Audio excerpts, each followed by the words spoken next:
Hey, Limitless fam. We aren't meeting this Sunday because it is Father's Day, spend some quality time together. But I wanted to share just a quick midweek thought, give you guys 4 things to keep in mind, 4 practices really to try to implement. By the fathers. All right, so everyone listen to this, get an idea of these things, and try to see and make these things happen regularly within your household. All right, there's something so special about that role of a father. I'm sure some of you guys have likely heard of statistics. Kids are more likely to stay with their faith if they see their father regularly practicing it. There's also statistics Barna has put out talking about satisfaction with their faith, satisfaction with people's faith, satisfaction with their relationship with their kids, satisfaction in their marriage, and satisfaction with friends. And these things are all higher for those that have had a good relationship with their father. What's interesting is that it actually dips down more for those who have a neutral relationship than those who have a negative relationship with their father. All right. So there's this idea in there that you don't want just kind of a lukewarm relationship with your kids, especially as a father. You want to help them find more satisfaction, be set up for more satisfaction in their relationships with friends, their own kids, your grandkids, right? And with their marriage. And you can do that by having a good, positive relationship with them. And so, with these things in mind, I really want to encourage us to practice 4 things. All right. Number 1 is praying. All right. Fathers, pray for your kids. We see throughout scripture the power of prayer. We see that power of praying blessing. This is something that we see from early on in the patriarchs, where they would pass on inheritance through blessing and praying for their kids and speaking over them what was to come. You see this with Abraham and Isaac and Jacob, and then Jacob with his 12 sons. They all prayed over and spoke blessing over them. And this is something, fathers, I encourage you to speak blessings over your kids, to pray over them regularly. Try to make that a habit, something that they are aware of, that's not done in secret away from them, but pray over them. Put your hands on them, send them off for the day with prayer, put them to bed at night with prayer, and you just speaking blessing over their life. All right, however it is, you can do that, even if it has to be like this midday random call or getting into the car and you're praying for them. However it may be, let them see that regularly. All right, that you are praying and speaking blessing over them. Secondly, for number 1, pray and bless. All right. Secondly, it is being present. And so sometimes this means quantity of time, but sometimes it just means quality of time. Some of us have busy schedules, right? And things don't line up all the time. But if you can make the time you do get quality, if you can set aside 30 minutes and guard that 30 minutes and make that 30 minutes a quality time that your kids can count on with you, that goes a long way. All right, so prioritize that time with them, whether that is quantity or quality.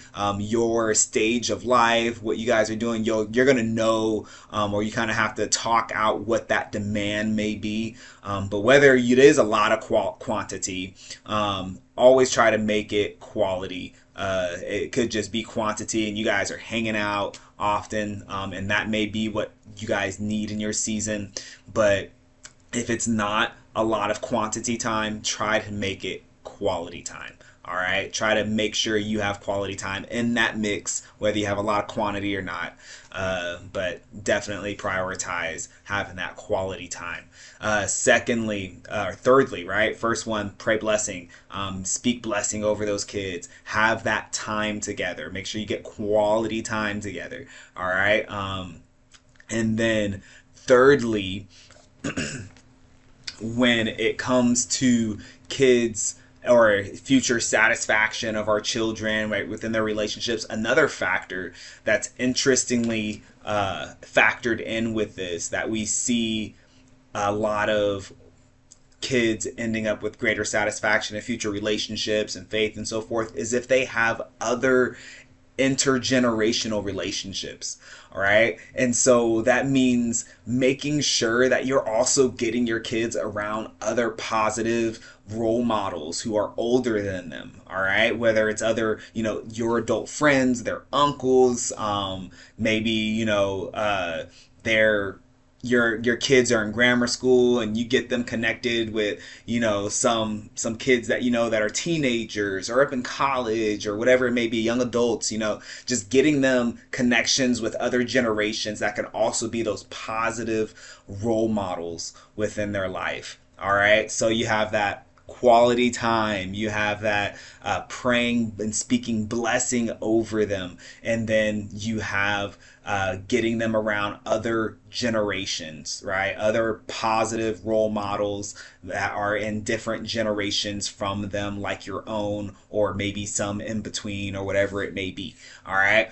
But those help go a long way. And then lastly, but not least, is to make sure you are teaching them. All right, actually teach them. I think sometimes we hold off and kind of leave things to others, and maybe we're not comfortable taking a role of teaching and intentionally discipling. But you are called to intentionally disciple your children.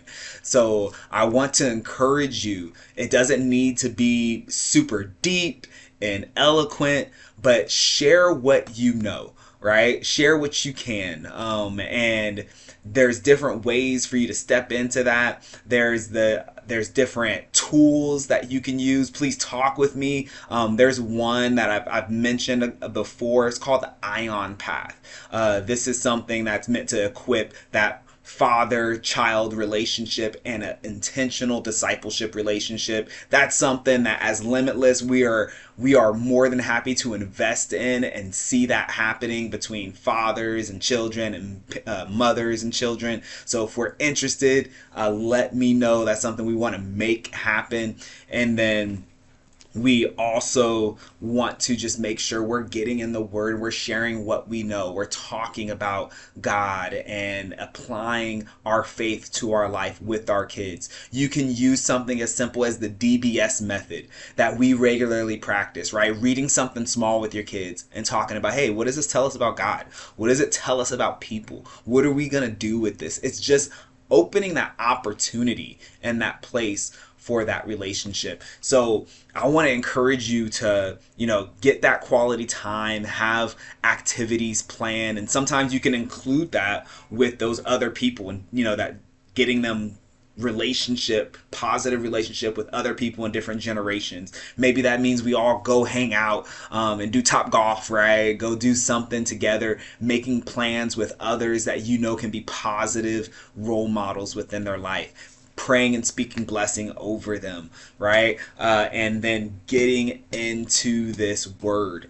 And there's something here that I wanted to read just that kind of captures this. And it is in Proverbs chapter 4. This is Solomon writing down Proverbs. And it's really interesting to hear this, because then you see that David was intentional about instructing him and teaching him. And one of the things that David taught him, we see here in this passage within Proverbs, was to value wisdom and understanding, which is really insightful in that when Solomon ends up becoming king, David tells him, you're wise, you're going to know what to do. And he tells him, he's speaking right that over him, and telling him that they've been working on that and developing that. And then also we see Solomon, the request he makes of God. When God comes to him and says, ask for whatever, the request he makes falls right in line with his dad, David's instruction here. And so we see here in Proverbs 4, it says, hear, O sons, a father's instruction, and be attentive that you may gain insight. For I give you good precepts. Do not forsake my teaching. And then he goes on to, so Solomon's saying that to his sons. And then he says this: when I was a son with my father, tender, the only one in the sight of my mother. Remember, Solomon was the only child of his mom, right? The only one in the sight of my mother. He taught me and said to me, let your heart hold fast my words. Keep my commandments and live. And this is what he tells him. Get wisdom. Get insight. Do not forget and do not turn away from the words of my mouth. And so what does Solomon do when he's offered whatever he wants? What does he go after? What does he get? He gets wisdom. He gets insight. And that ends up setting Israel up and setting him up to have the greatest expanse and the height of the kingdom of Israel, and as far as their power and influence and wealth and expansion. No other time was the borders of Israel greater. No other time was the commerce of Israel greater.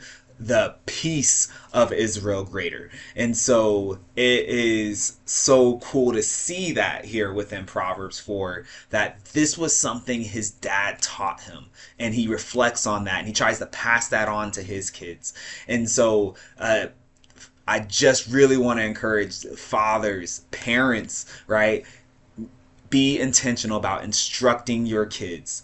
Teach them what to value. Teach them the things to go after, and speak blessing over them. Get them around other positive role models that are outside of their generation, and then make sure you're spending quality time with them.